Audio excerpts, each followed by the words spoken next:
Hi, this is Dr. Ogren, and this is an introduction to Chapter 1. So, in Chapter 1, it's really an overview this week of strategic management and the idea of strategic competitiveness. So, I want to talk about that a little bit in my own terms. So, you can see learning objectives in the text. It's really about learning an overview of what we're talking about. So I'm not going to read this slide, and there are a lot of words on these slides from this new textbook, but I just want to call out a couple of things as I walk through this that when you're thinking about strategic competitiveness, you're really focusing on what value you create and provide to a customer. And that's a new concept for some of you. The idea of value creation, someone's going to pay you to do something because they get more value from you than someone else. Now, that value can look different. It could look like, well, it's cheaper. It could look like, well, I have more benefits. I get more bells and whistles on that thing, or it's easier to work with. So value creation is something for you to keep in mind. Strategy in general is this coordinated, integrated combination of commitments, decisions, and actions focused on our core competencies. We'll talk a lot about that with internal analysis and how to gain competitive advantage, which we'll talk about in the idea of competitive awareness. So one company can choose many different strategies and come up with their own place in the marketplace. You know that there's shoe stores that you have a variety of ways to go buy a pair, let's just say tennis shoes. You can go to Walmart and buy them, or you can go buy them from Nike, or you could go online and have your unique personalized Nike shoes designed. All of those different ways that you as a customer meet your need are because different organizations have chosen to come into the marketplace with a different competitive alternative, and it fit them. So there's very few rights and wrongs as long as you are meeting the need of the customer and your return on investment is strong. But the chosen strategy that we develop for an organization is what they will do, but it's also what they will not do. So that's an important element. And again, competitive advantage is when you provide more value to your specific customer than other people can meet. We also can't stay in that one place permanently because our competitors change. Other things change. When I had Spicy Guys and I was doing great, I was in all of the Westlake hardware stores, I was in all of the Hy-Vee stores, grocery stores, and gas stations.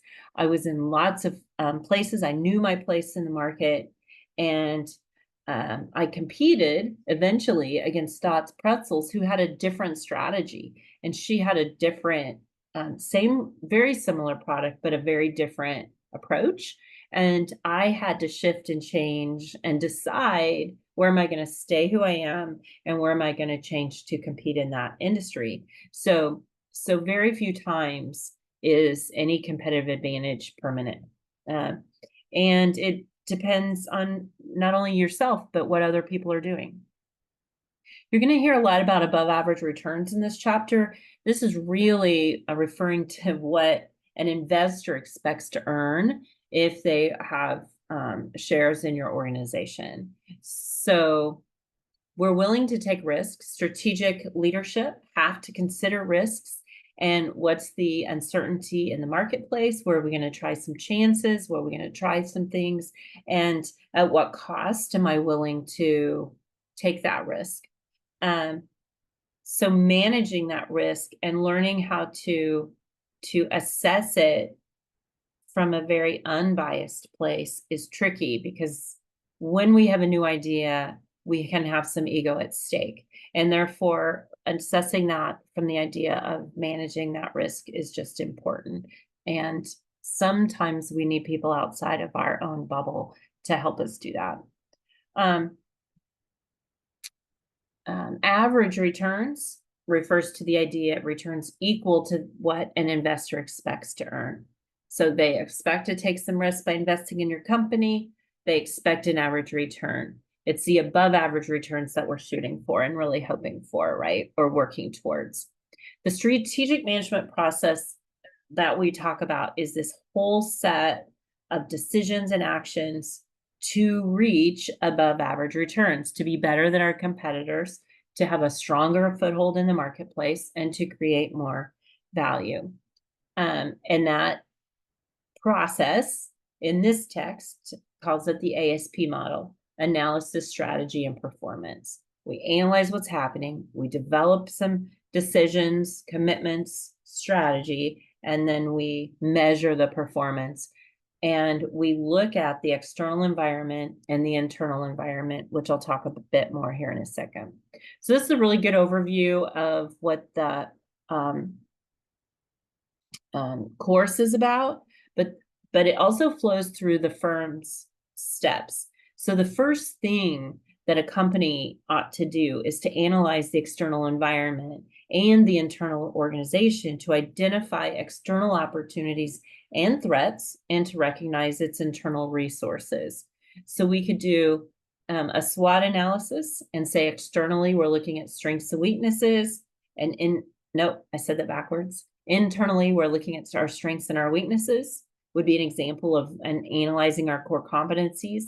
And then externally would be the opportunities and threats, what's happening outside of the walls of our organization. And the results of those analyses influence the selection of the strategy or strategies. If I don't know myself well, and I don't know where I am in the marketplace and what my competitors are doing, I'm going to have a really hard time creating a strategy that will bring me above average returns. The strategy portion of this model entails both the formulation of a strategy and implementation of it and measuring that. I'll add that. With the information gained from external and internal analysis, then we develop our vision, mission, and values. Too many times an entrepreneur, especially small businesses, I work with many of them, will start with, here's my stuff. Here's my thing I care about, I'm good at, and here's my values, my mission, and my vision. And they don't start with what else is going on in that industry. It's really a disadvantage when our own ego or our own persona gets in the way of looking unbiased at the industry. To implement those strategies, then we take actions to enact each one with the intent of achieving strategic competitiveness and above average returns. So processing that is important. So once we've developed the mission, vision, and values, we then look at business level strategies. That is, what is going to be my approach into the marketplace? We'll go deep into that. That's a really important, another really important topic. And then competitive rivalry and how to assess competition from a really basic place, so that we're not duplicating what someone else is doing, but we're creating value. So remember the value creation, that is really important. And then a firm creates their competitive advantage by being as different as possible and identifying where they're going to be in the marketplace. Then we look at corporate governance, what responsibility do we have to social and environmental responsibilities are an example of that. Organizational structure and controls, how do we organize our people and our systems and our partners within this company? And strategic leadership, what do I have to think about as you start your career at low levels of leadership? You'll be focused more on task-focused work.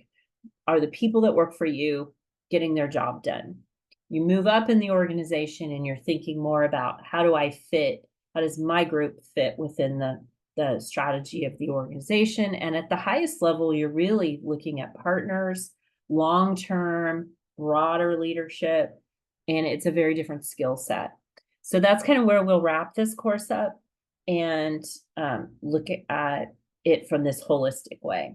So I'm going to stop now, and the next video we'll talk about the competitive landscape of people. So.